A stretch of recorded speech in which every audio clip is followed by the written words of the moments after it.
Almost every time socialism is discussed, some flaw, which in my experience is usually a misconception, will be brought up that some think makes socialism unworkable. I'm here to clear up these misconceptions. Misconception number 1. There is no innovation under socialism. In order to clear up this misconception, we need to explain how many of the innovations we use today came about. Your blank was made by capitalism is a strange phrase that doesn't make much sense in my opinion. First of all, capitalism, socialism, etc. don't make anything. Workers make everything. Isms just determine who gets paid in the end.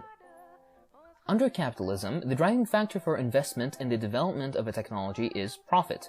If it's profitable, capitalists will fund it. If it's not profitable, even if it were to save millions of lives, it wouldn't get funded. Under socialism, on the other hand, the driving factors for development of new technologies, techniques, and medicines are human needs and human creativity, rather than profits. Let me ask you this. How many Einsteins has humanity lost in sweatshops, on cotton fields, and due to poverty? Under capitalism, education, a necessary prerequisite to innovation, is locked behind the very, very expensive tuition fees and other expenses of universities. Under socialism, all stages of education are absolutely free. Currently, only 6% of the world's adult population has a college degree, and the majority of them only do because they were financially capable of acquiring one or lived in a country where universities were actually available. This means that up to 94% of human intellectual, scientific, and innovative capacity is being left unharvested by a global capitalist system that only grants higher educational development to an elite few. A relevant saying goes, "What if the cure to cancer lies in the mind of someone who can't afford an education?" Capitalism actually stifles useful innovation. US pharmaceutical companies, for example, do virtually no research aimed at developing new drugs to cure diseases such as tuberculosis and malaria, which kill tens of millions of low-income people every year in the Third World. They instead fund research on new remedies for acne or toenail fungus, which can be sold to high-income consumers for a large profit. Whatever innovation is done, it's used for profit rather than for human need. If Pfizer's patented drug fluconazole, which cures cryptococcal meningitis, a deadly side effect of AIDS, sells for about $18 a pill, placing it beyond the reach of AIDS sufferers in Africa. A generic version produced in Thailand, however, outside the reach of Pfizer's patent, costs 60 cents a pill. Let's entertain the idea though. If something truly was made by capitalism, then it surely must have been funded by capitalists and been from the private sector, right? Surprisingly, the majority, I dare say even all, of the things we've become so close with, came out of government-funded public sector projects, not the private sector. Funding came from either the public, from the government, or from the military. To give examples of things that came out of government funding, touchscreens were developed by government enterprises in Britain and by CERN.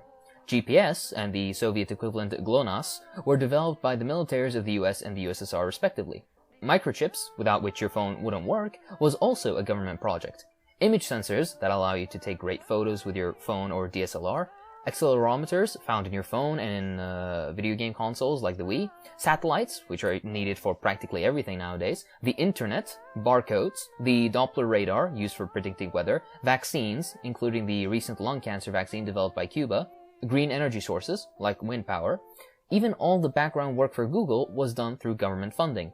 In fact, the economist Mariana Mazzucato from the University of Sussex states that every major technological change in recent years traces most of its funding back to the state. Even early-stage private sector venture capitalists come in much, much later, after the big breakthroughs have been already made. Adding on to this, a recent article from Scientific American stated that without government support, most basic scientific research will never happen. Already we see it isn't capitalism we can thank for these innovations, it's public funding, the type that is massively bolstered and supported under socialism. Innovation has happened not due to capitalism, but in spite of it. To consider capitalism as the source of humanity's recent great achievements is silly to say the least. Intelligent people, working very hard, with a state behind them that provides them with the funds, equipment, and laboratories they need are what we should thank. Under socialism, massive public projects for this sort of great innovation isn't only possible, it's already happened before. For science, socialism is what will lead to the road ahead.